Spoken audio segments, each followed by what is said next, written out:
أحبتي في الله، السلام عليكم ورحمة الله تعالى وبركاته. اليوم إن شاء الله راح نقدم لكم علاج الحبة ديك اللي تنوض في العين. احنا في الجزائر نقولها بوشعيرة، حبة اللي تنوض في الشفر ودير الصديد وتعود توجع في بعض الأحيان، ما تخليش الواحد حتى يرقد. علاجها بسيط جدا. العلاج هو البصل. هاي البصلة هذه نحكم ندير كما هاك،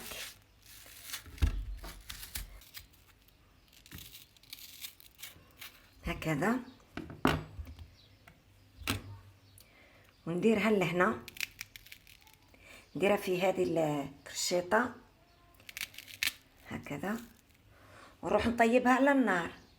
طيبتها هكذا على النار، شويتها على النار، ها هي نحانا، نديرها شويه زيت كيما هكذا،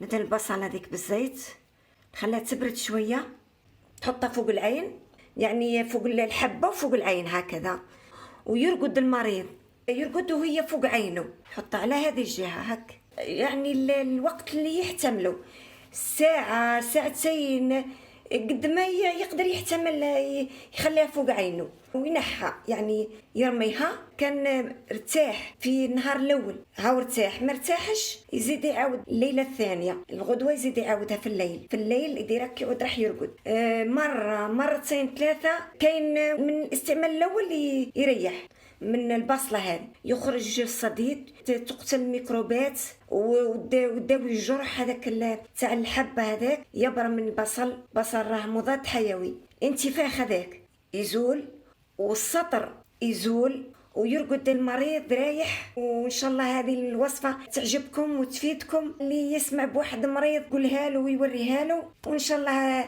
تفيد المرضى ان شاء الله كامل. السلام عليكم ورحمه الله تعالى وبركاته.